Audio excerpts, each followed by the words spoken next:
Raja Yoyakim lahir dengan nama Elyakim sebagai putra dari Raja Yosia, seorang raja Yehuda yang terkenal karena reformasi keagamaannya dan usaha untuk membawa bangsa itu kembali kepada Tuhan. Masa kecil Yoyakim berlangsung di bawah bayang-bayang pemerintahan ayahnya yang kuat, seorang raja yang menghapuskan berhala-berhala dan memperbarui hukum Taurat di seluruh tanah Yehuda.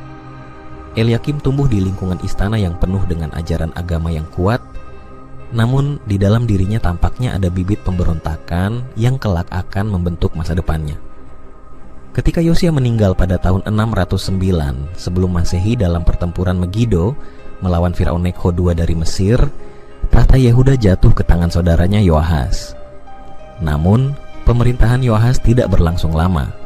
Firaun Nekho menangkapnya dan mengangkat Elyakim sebagai raja, mengganti namanya menjadi Yoyakim yang berarti Tuhan yang menegakkan. Meski namanya mencerminkan kekuasaan ilahi, Yoyakim segera menunjukkan warna aslinya sebagai seorang raja yang lebih memihak ambisi politik daripada kesalehan. Di awal pemerintahannya, Yoyakim tunduk pada Mesir, mengikuti perintah Firaun Nekho. Ia harus membayar upeti berat kepada Mesir, yang berarti memungut pajak besar dari rakyat Yehuda.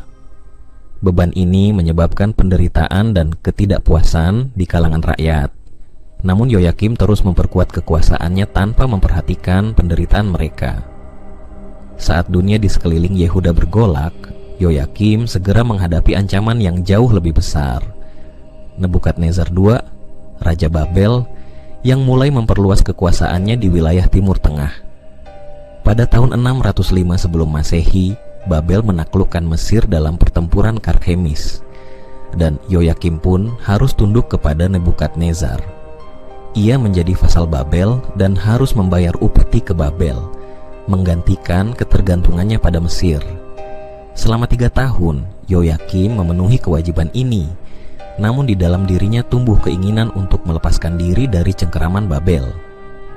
Pada tahun 601 sebelum Masehi, Yoyakim memberontak terhadap Babel, mungkin karena berharap Mesir dapat kembali membantu Yehuda melawan Babel.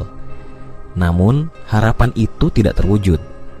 Nebukadnezar menanggapi pemberontakan ini dengan mengirim pasukan untuk mengepung Yerusalem. Dalam keadaan penuh tekanan, Raja Yoyakim menghadapi perlawanan internal dan juga kecaman dari para nabi seperti Yeremia, yang memperingatkan bahwa pemberontakannya akan membawa kehancuran bagi Yehuda. Yoyakim, yang telah membakar gulungan nubuat Yeremia sebagai tanda penolakannya, tidak bertobat. Ia terus berusaha mempertahankan tahtanya, namun nasibnya mulai suram. Ketika Babel semakin dekat, sejarah mencatat bahwa Yoyakim meninggal pada tahun 598 sebelum Masehi, mungkin terbunuh atau mati dalam kondisi penuh tekanan sebelum Yerusalem jatuh sepenuhnya ke tangan Babel. Ia digantikan oleh putranya, Yoyakhin, yang hanya memerintah selama 3 bulan sebelum Yerusalem ditaklukkan dan rakyat Yehuda dibawa ke dalam pengasingan di Babel. Kisah Yoyakim adalah kisah seorang raja yang tumbuh di bawah bayang-bayang reformasi ayahnya, namun memilih jalannya sendiri yang berlawanan. Ia mengabaikan peringatan dari para nabi, menempatkan kepercayaan pada kekuatan politik dan pemberontakan, dan pada akhirnya membawa kerajaannya menuju kehancuran. Raja Yoyakim adalah salah satu raja Yehuda yang memerintah sekitar tahun 609 hingga 598 sebelum Masehi. Ia dikenal sebagai raja yang jahat dalam pandangan kitab Perjanjian Lama, khususnya dalam kitab Yeremia dan 2 Raja-Raja. Berikut beberapa tokoh dan peristiwa penting yang berkaitan dengan Raja Yoyakim. Pertama, Nebukadnezar. 2. Di masa-masa ketika kerajaan-kerajaan besar bertarung untuk supremasi di Timur Tengah, 2 sosok penting muncul ke panggung sejarah. Nebukadnezar II, Raja Besar Babilonia, dan Raja Yoyakim, penguasa kecil dari Yehuda yang terjebak di tengah perseteruan kekuatan-kekuatan besar. Kisah mereka adalah kisah tentang kekuasaan, pemberontakan, dan nasib tragis yang diwarnai oleh ambisi pribadi dan kekuatan politik yang saling berbenturan. Nebukadnezar II, putra dari Nabopolassar, bangkit sebagai pemimpin kekaisaran Babilonia yang sangat kuat. Setelah mengalahkan Mesir dalam pertempuran Karkemis pada tahun 605 sebelum Masehi, Nebukadnezar mulai memperluas pengaruh Babel hingga ke wilayah-wilayah yang sebelumnya berada di bawah kekuasaan Mesir. Di tengah kekacauan itu terletaklah kerajaan Yehuda yang kecil dengan rajanya Yoyakim yang memerintah Yerusalem. Yoyakim yang dulunya dikenal dengan nama Eliakim diangkat menjadi raja oleh Firaun Neko II dari Mesir setelah kematian ayahnya, Raja Yosia, di pertempuran Megido. Awalnya, Yoyakim adalah vasal Mesir, membayar upeti kepada Firaun sebagai tanda kesetiaannya. Namun, ketika Nebukadnezar menghancurkan kekuatan Mesir, Yehuda terpaksa berbalik tunduk kepada Babilonia.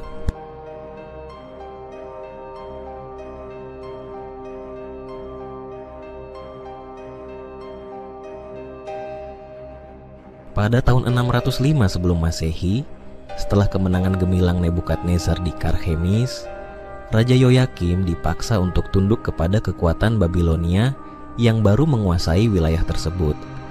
Di bawah tekanan Nebukadnezar, Yoyakim harus membayar upeti besar kepada Babel. Selama 3 tahun, ia setia menjalankan peran sebagai vasal, tetapi di dalam hatinya, Yoyakim merasakan dendam dan ketidakpuasan. Ia tidak ingin selamanya berada di bawah kekuasaan Nebukadnezar. Tahun 601 sebelum Masehi, kesempatan untuk melawan muncul ketika Nebukadnezar mengalami kekalahan dalam pertempuran melawan Mesir.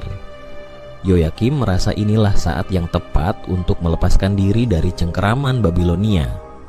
Dengan harapan Mesir akan membantu, Yoyakim memutuskan untuk memberontak melawan Nebukadnezar. Namun, pemberontakan ini membawa konsekuensi yang lebih buruk dari yang bisa dibayangkannya. Nebukadnezar terkenal karena kebrutalannya terhadap musuh-musuhnya tidak tinggal diam.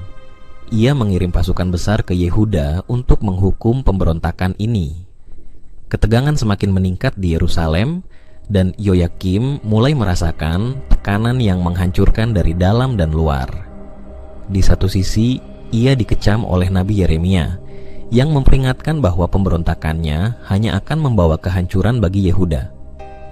Di sisi lain, Nebukadnezar datang semakin dekat dengan tentara Babel yang siap menyerbu. Tidak lama sebelum Babel mengepung Yerusalem, Yoyakim meninggal dunia secara misterius pada tahun 598 sebelum Masehi, mungkin dibunuh oleh rakyatnya sendiri atau meninggal karena stres dan ketakutan. Ia tidak pernah melihat kehancuran yang akan menimpa kotanya. Putranya, Yoyakin, menggantikannya, tetapi hanya dalam hitungan bulan, Yerusalem jatuh ke tangan Babel. Nebukadnezar memasuki Yerusalem dengan kemenangan. Raja Yoyakin dan banyak warga Yehuda diasingkan ke Babel, menandai awal dari pengasingan Babilonia, sebuah masa yang kelak akan dikenang sebagai salah satu periode tergelap dalam sejarah bangsa Israel. Hubungan antara Nebukadnezar II dan Yoyakim adalah kisah tentang dua penguasa yang terikat oleh takdir, satu dengan kekuasaan tak terbatas dan yang lain dengan ambisi yang lebih besar dari kekuatannya. Pada akhirnya, Yoyakim hanyalah bidak kecil dalam permainan besar geopolitik, sementara Nebukadnezar terus dikenal sebagai salah satu raja paling berpengaruh dalam sejarah dunia kuno. Kedua, Nabi Yeremia. Kisah Raja Yoyakim dan Nabi Yeremia adalah kisah dua sosok yang hidup dalam masa yang sama, namun berdiri di dua kutub yang sangat berbeda. Satu pihak adalah raja yang menguasai tahta Yehuda, sedang pihak lain adalah seorang nabi yang berjuang menyampaikan pesan Tuhan kepada bangsanya. Keduanya terlibat dalam benturan ideologi, politik, dan spiritual yang tidak hanya menentukan nasib Yoyakim, tetapi juga masa depan seluruh kerajaan Yehuda. Yoyakim, putra Raja Yosia, naik tahta pada tahun 609 sebelum Masehi melalui campur tangan Firaun Neko II dari Mesir. Saat Yoyakim mulai memerintah, Yehuda berada di bawah bayang-bayang kekuasaan Mesir. Namun segera setelah itu, kekuatan baru yang lebih besar muncul, Babel, di bawah Raja Nebukadnezar II. Dalam situasi politik yang penuh ketidakpastian ini, Yoyakim harus memilih antara menundukkan diri kepada Mesir atau Babel, atau bahkan berusaha memberontak. Namun, di tengah ketidakpastian politik ini, ada suara lain yang menentang kebijakannya, Nabi Yeremia. Yeremia telah dipanggil menjadi nabi sejak masa pemerintahan Raja Yosia, dan selama bertahun-tahun ia menyaksikan kehancuran spiritual bangsa Yehuda. Ketika Yosia mencoba mengembalikan bangsa itu kepada Tuhan, Yeremia mendukung reformasi tersebut, tetapi setelah kematian Yosia, arah Yehuda berubah. Yoyakim, berbeda dengan ayahnya, membawa kembali kebijakan-kebijakan yang tidak menyenangkan hati Tuhan.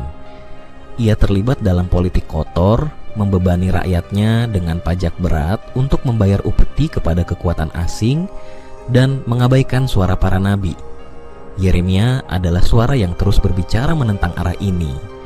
Ia menyampaikan nubuat-nubuat yang keras, mengatakan bahwa Yehuda akan dihancurkan jika tidak bertobat dan kembali kepada Tuhan. Yeremia juga memperingatkan bahwa pemberontakan Yoyakim terhadap Babel hanya akan membawa kehancuran bagi Yerusalem. Namun, Raja Yoyakim tidak mau mendengarkan. Baginya, Yeremia bukan hanya ancaman terhadap otoritasnya, tetapi juga pengganggu yang selalu membawa berita buruk. Salah satu peristiwa paling dramatis terjadi ketika Yeremia, dengan petunjuk Tuhan, menuliskan nubuat-nubuatnya dalam sebuah gulungan. Ia meminta seorang juru tulis bernama Baruch untuk membacakannya di depan umum, dengan harapan bahwa Yoyakim dan rakyat Yehuda akan bertobat. Gulungan itu dibacakan di bait suci, dan kabar mengenai isi nubuat itu sampai ke telinga Yoyakim. Raja memerintahkan agar gulungan itu dibawa ke hadapannya.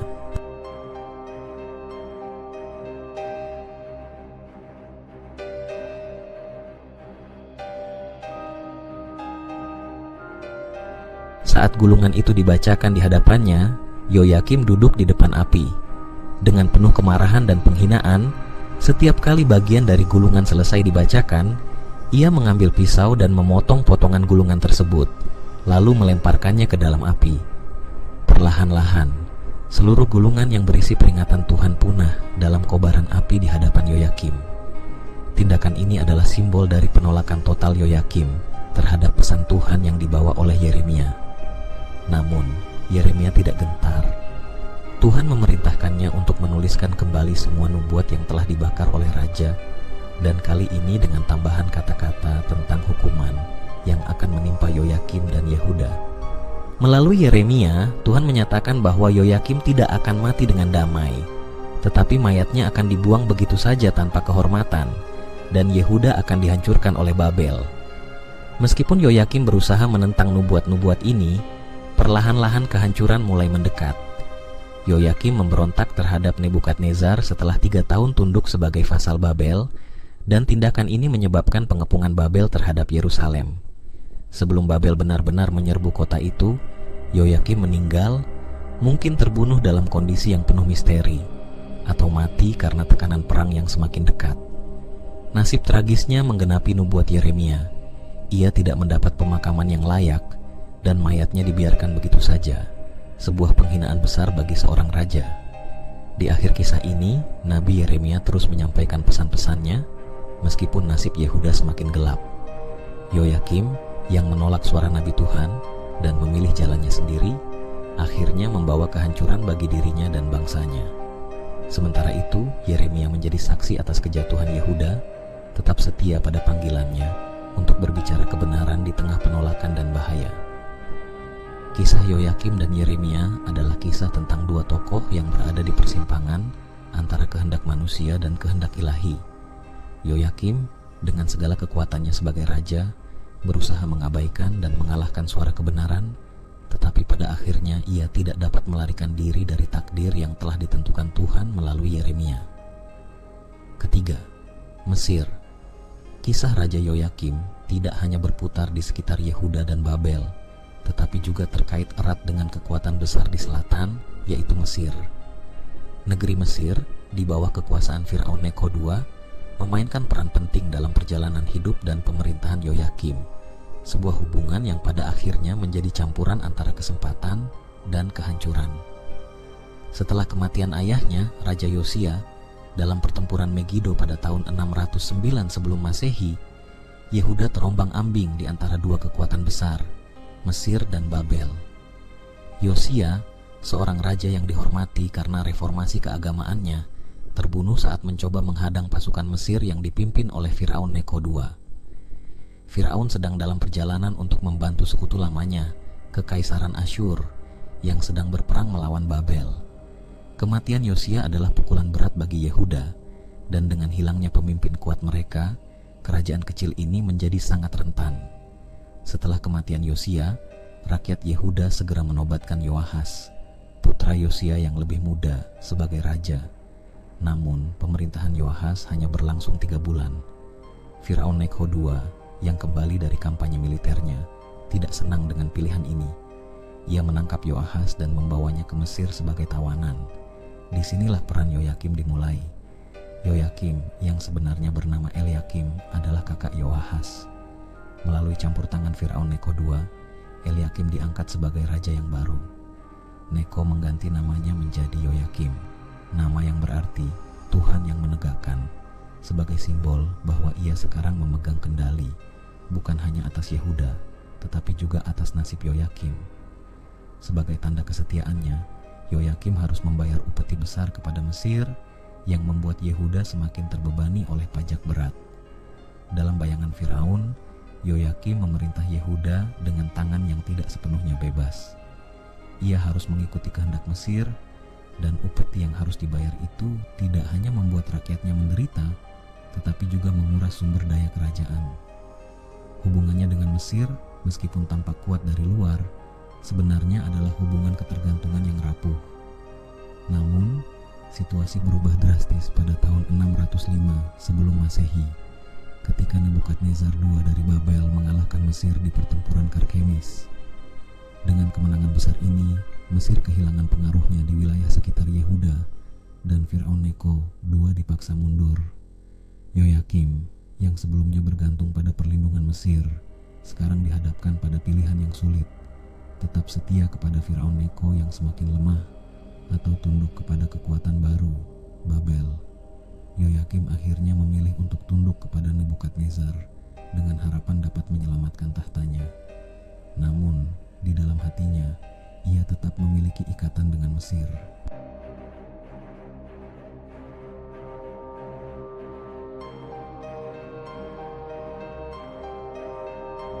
Harapan bahwa Mesir suatu hari akan bangkit kembali dan membantu Yehuda melawan Babel selalu mengintai di pikirannya.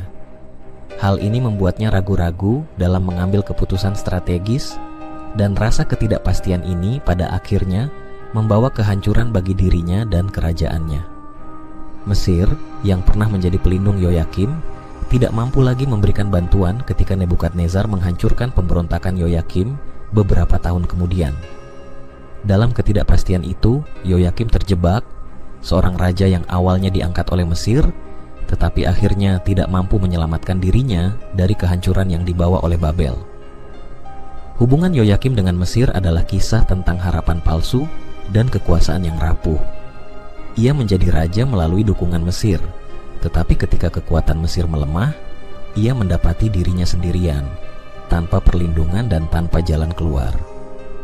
Akhir hidupnya, meskipun tidak jelas secara pasti, berakhir dengan tragis, dan hubungan politik dengan Mesir yang dulu mengangkatnya tidak bisa menyelamatkannya dari nasib yang telah ditentukan oleh Nebukadnezar dan Babel. Keempat, penaklukan dan pengasingan. Pada tahun-tahun penuh gejolak di Timur Tengah kuno, masa pemerintahan Raja Yoyakim di Yehuda ditandai dengan ketegangan politik, ambisi yang melampaui kekuatan, dan akhir yang tragis. Yoyakim yang naik takhta sebagai boneka Mesir segera menemukan dirinya terperangkap di antara dua kekuatan besar, Mesir di selatan dan Babel di timur. Kisahnya adalah salah satu pemberontakan yang gagal, penaklukan yang tak terhindarkan, dan pengasingan yang menjadi babak baru dalam sejarah Yehuda. Segalanya dimulai pada tahun 609 sebelum Masehi, ketika Yoyakim diangkat menjadi raja oleh Firaun Neko II dari Mesir. Setelah menggulingkan saudaranya, Yoahas, yang hanya memerintah selama 3 bulan, Yoyakim mengambil alih tahta Yehuda. Sebagai vasal Mesir, ia setia membayar upeti yang berat, yang pada akhirnya membebani rakyatnya. Selama beberapa tahun, ia memerintah dengan tangan besi, menguras sumber daya Yehuda demi menjaga hubungannya dengan Firaun. Namun, di tengah ketegangan geopolitik ini, muncul ancaman baru dari timur, Nebukadnezar II, Raja Babel yang ambisius dan kuat. Pada tahun 605 sebelum Masehi, Babel meraih kemenangan besar atas Mesir dalam pertempuran Karkemis, yang memaksa Mesir mundur dan mengakhiri pengaruhnya di Timur Tengah. Dengan kekuatan Mesir yang runtuh, Yoyakim tidak punya pilihan lain selain tunduk kepada Nebukadnezar. Ia harus mengalihkan kesetiaannya dan menjadi vasal Babel. Pada awalnya Yoyakim setia membayar upeti kepada Babel, mencoba menjaga stabilitas pemerintahannya. Tetapi dalam hatinya, ia tidak pernah benar-benar menerima kekuasaan Nebukadnezar. Yoyakim adalah raja yang ambisius, dan ketika kesempatan datang, ia memberontak. Pada tahun 601 sebelum Masehi, setelah Nebukadnezar mengalami kemunduran dalam pertempuran melawan Mesir, Yoyakim melihat peluang untuk melepaskan diri dari cengkeraman Babel. Dengan harapan bahwa Mesir akan kembali bangkit dan membantu, ia berhenti membayar upeti dan memulai pemberontakan terbuka. Namun, pemberontakan Yoyakim bukanlah keputusan yang bijaksana. Nebukadnezar tidak dikenal sebagai raja yang mudah dilawan.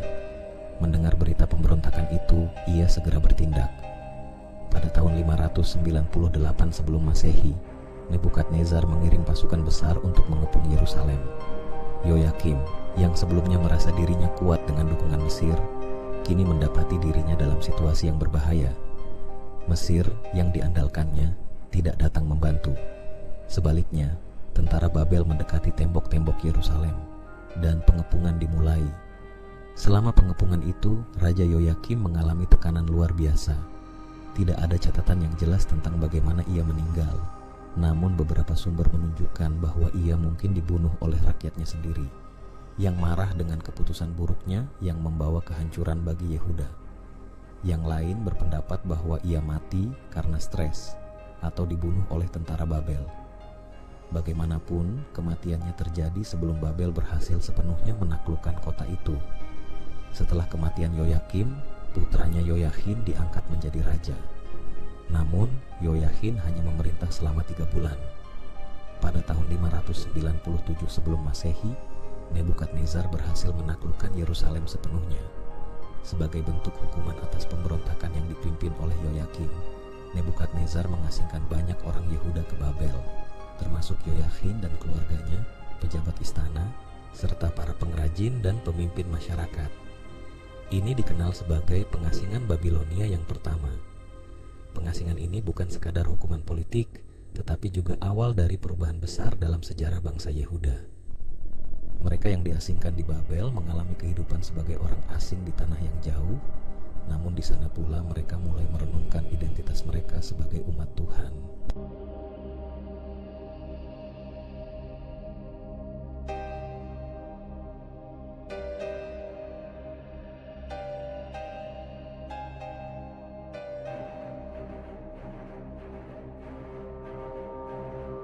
Sementara itu, di Yerusalem, Nebukadnezar mengangkat Zedekia, paman Yoyakhin, sebagai raja boneka.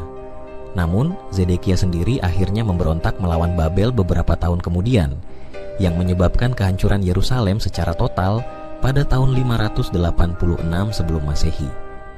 Penaklukan dan pengasingan pada masa Raja Yoyakim adalah titik balik bagi bangsa Yehuda. Keputusan politiknya yang terburu-buru, rasa percaya diri yang terlalu tinggi, dan keengganannya untuk mendengarkan peringatan nabi-nabi seperti Yeremia, semuanya membawa kehancuran bagi kerajaannya. Yoyakim, yang pernah berharap bisa melepaskan diri dari kekuasaan Babel, pada akhirnya menjadi salah satu penyebab jatuhnya Yehuda ke dalam pengasingan yang panjang di Babel. Kisah ini meninggalkan jejak mendalam dalam sejarah bangsa Israel, sebuah pengingat tentang bahaya ambisi politik yang tidak terkendali, dan pentingnya mendengarkan suara Tuhan melalui para nabinya. Raja Yoyakim, yang pernah berharap bisa mengukir jalannya sendiri di tengah kekuatan besar dunia, justru menjadi simbol dari kegagalan seorang pemimpin yang tidak bisa membaca tanda-tanda zaman. Kisah wafatnya Raja Yoyakim adalah salah satu babak paling suram dalam sejarah Yehuda, penuh dengan misteri, pengkhianatan, dan kehancuran yang tak terelakkan. Yoyakim, raja yang pernah memegang kekuasaan dengan penuh ambisi, pada akhirnya menemui ajalnya dalam keadaan yang jauh dari kemuliaan yang biasa disandang seorang raja. Perjalanan hidupnya yang penuh pemberontakan terhadap kekuatan yang lebih besar berakhir dalam kegelapan tanpa kehormatan, seperti yang telah dinubuatkan oleh Nabi Yeremia. Yoyakim yang dilahirkan dengan nama Eliakim naik takhta Yehuda pada tahun 609 sebelum Masehi berkat dukungan Firaun Necho II dari Mesir. Saat itu, kerajaan kecil Yehuda berada dalam ketidakpastian politik yang besar, terjepit di antara dua kekuatan besar, Mesir di selatan dan Babel di timur. Sebagai raja yang ambisius, Yoyakim melihat dirinya bukan hanya sebagai penguasa Yehuda, tetapi juga sebagai sosok yang berusaha memainkan permainan politik besar di antara kekuatan-kekuatan tersebut. Namun, keputusan-keputusannya yang salah justru membawa kehancuran bagi dirinya dan rakyatnya. Pada tahun 605 sebelum Masehi, setelah Nebukadnezar II dari Babel mengalahkan Mesir dalam pertempuran Karkemis, Yoyakim terpaksa mengalihkan kesetiaannya kepada Babel. Selama beberapa tahun, ia membayar upeti kepada Nebukadnezar dan berusaha menjaga stabilitas pemerintahannya. Namun, rasa tidak puas terus membakar di dalam hatinya. Yoyakim tidak mau selamanya tunduk pada kekuasaan Babel. Ketika kesempatan tampak datang pada tahun 601 sebelum Masehi, setelah Nebukadnezar mengalami kemunduran dalam pertempuran melawan Mesir, Yoyakim memutuskan untuk memberontak. Dengan harapan bahwa Mesir akan kembali membantu, ia berhenti membayar upeti dan menantang Nebukadnezar. Namun, pemberontakan ini menjadi awal dari kehancurannya. Pada tahun 598 sebelum Masehi, Nebukadnezar merespons dengan mengirim pasukan besar untuk mengepung Yerusalem. Pengepungan itu membawa ketakutan besar di seluruh kota, dan Yoyakim yang dulu penuh percaya diri mulai merasakan bayangan kekalahan yang semakin dekat. Di dalam istana, ketegangan memuncak. Raja yang dulu memimpin dengan tangan besi sekarang terjebak, tanpa bantuan dari Mesir dan tanpa harapan untuk membebaskan diri dari cengkeraman Babel. Dalam kondisi tekanan yang besar ini, wafatnya Yoyakim terjadi dengan cara yang misterius. Tidak ada catatan yang pasti tentang bagaimana ia meninggal. Beberapa sejarawan dan sumber kuno menyebut bahwa ia mungkin terbunuh oleh rakyatnya sendiri yang marah dan kecewa dengan kebijakannya yang membawa Yehuda ke ambang kehancuran. Kemungkinan lain adalah bahwa ia meninggal karena penyakit atau stres akibat situasi yang tidak lagi bisa ia kendalikan. Namun, apapun penyebabnya, Yoyakim meninggal sebelum tentara Babel berhasil menaklukkan Yerusalem sepenuhnya. Yang paling menyedihkan dari kisah wafatnya Yoyakim adalah bagaimana mayatnya diperlakukan.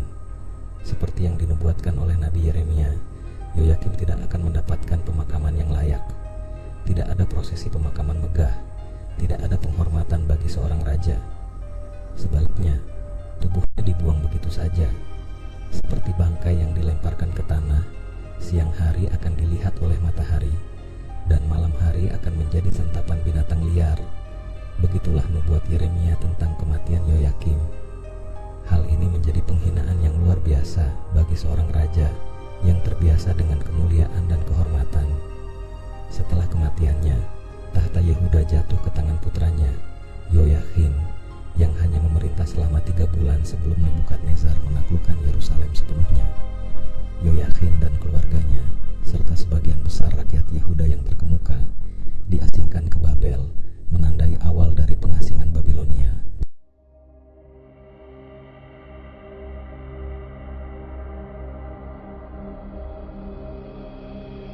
Wafatnya Yoyakim bukan hanya akhir dari seorang raja, tetapi juga simbol dari kehancuran yang menimpa Yehuda akibat kesalahan pemimpin yang gagal membaca tanda-tanda zaman.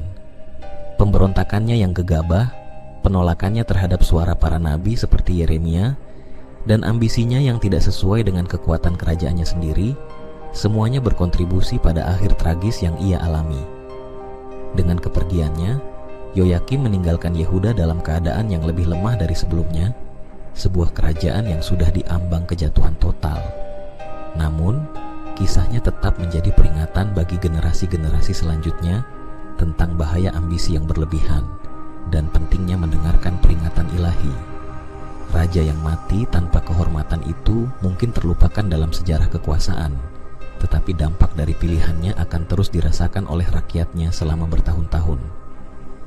Raja Yoyakim dikenang sebagai sosok yang memberontak terhadap nubuat-nubuat Allah Subhanahu wa Ta'ala melalui para nabi, dan kebijakannya dianggap sebagai salah satu penyebab kehancuran Yehuda.